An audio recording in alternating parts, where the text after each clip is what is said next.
আমাদের জীবনের ভালো খারাপ সব কিছুর জন্য পরোক্ষভাবে আমরা নিজেই দায়ী, অন্য কেউ নয়। অবহেলা করতে তো সবাই পারে, করে না কেন জানো? তার প্রিয় মানুষটার কষ্ট হবে ভেবে। অবহেলিত মানুষ যখন অবহেলা করতে শুরু করবে তখন সহ্য করতে পারবে না। দুনিয়া একটা জিনিস শিখিয়ে দিয়েছে, ভালোবাসা হোক বা বন্ধুত্ব, কোনোটাতেই আশা রাখতে নেই। নিজের উপার্জনে চলার মতো সুখ পৃথিবীতে আর দ্বিতীয়টা নেই। সেই মানুষটার ভরসা ভেঙো না, যে সব কিছু হারিয়ে শুধু তোমার ভরসায় বেঁচে আছে। বন্ধুত্বের সম্পর্ক, ভালোবাসার সম্পর্ক এবং বিবাহ প্রথা যদি না থাকতো তাহলে আমরা কেউ জানতেই পারতাম না যে কোনো অপরিচিত মানুষও এতটাও আপন হতে পারে। হেসে দেখা আর দেখে হাসা, এই দুইয়ের মধ্যেই পার্থক্য অনেক। অর্থের সাথে সম্পর্ক বদলে যায়। যদি চিন্তা ভাবনা নেগেটিভ হয় তাহলে জীবন পজিটিভ হবে না কখনো। পড়ে গেলে নিজেই ওঠো, কারণ তুমি মানুষ, টাকা নও যে সবাই তোমায় উঠাবে। সুতো ছিঁড়ে গেলে নাটাই নিয়ে ঘুড়ির পিছনে ছুটতে নেই। ঘুড়িকে উঠতে দেখার মাঝেও আনন্দ আছে। নিয়ম বেঁধে চলছে জীবন, স্বপ্ন দেখা বারণ। আগের মতো খুঁজি না আর মন খারাপের কারণ। কাউকে বারবার বোঝানোর পরও যদি সে না বোঝে তবে আপনার বোঝা উচিত।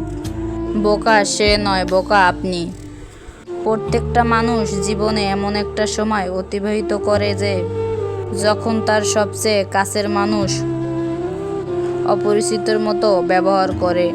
তখনকার কষ্টটাই তার হৃদয়ে পাথর করে দেয়। সরল মানুষ যদি দেখো হঠাৎ চালাক হয়েছে, ভেবে নিও জীবনে তাকে অনেক ঠকানো হয়েছে। জীবনে যদি টাকা উপার্জন করতে নাও পারো তবে কয়েকটা বন্ধু উপার্জন করে রেখো। যে মানুষটা চলে যায় সে চলে যাওয়ার প্রস্তুতি অনেক আগেই নেয়, শুধু অপেক্ষায় থাকেন একটা সঠিক সুযোগের। কিন্তু সে জানে না যে যারা থাকতে চায় তারা অভিযোগ করে না, অভিমান করে। পুরুষ সারা জীবন লোকের কথা শোনে। স্ত্রীকে অপমান করার পর কেবলমাত্র বৃদ্ধ বয়সেই বুঝে জীবনে স্ত্রীর গুরুত্বটা।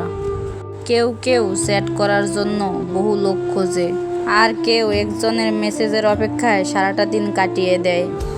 কিছু কিছু সম্পর্ক এমন হয় যেখানে কোনো স্পর্শের দরকার হয় না, দেখার দরকার হয় না, কোনো চাওয়া থাকে না, কোনো স্বার্থ খোঁজে না।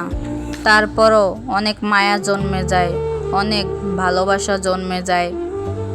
মানুষ সবচেয়ে বেশি কাঁদে যখন তার সবচেয়ে কাছের মানুষটি কোনো কারণ ছাড়াই তাকে সবচেয়ে বেশি কষ্ট দেয়। যদি মানুষ তোমায় শুধুমাত্র তার প্রয়োজনে মনে রাখে, তার জন্য মন খারাপ করো না, বরং নিজেকে মহান ভাবো, কারণ তুমি মোমবাতির মতো। মানুষের মন যখন অন্ধকারে ভরে যায় তখনই তোমার দরকার হয়। জীবনে এমন কাউকে ভালোবাসো যে তোমাকে ভালোবাসতে না পারলেও সম্মান করবে। কারো কাছ থেকে জোর করে সময় পাওয়া যায় না, যে দেওয়ার সে শত ব্যস্ততার মাঝেও তোমাকে সময় দেবে। যদি সত্যিই চান যে মানুষ আপনাকে সারা জীবন মনে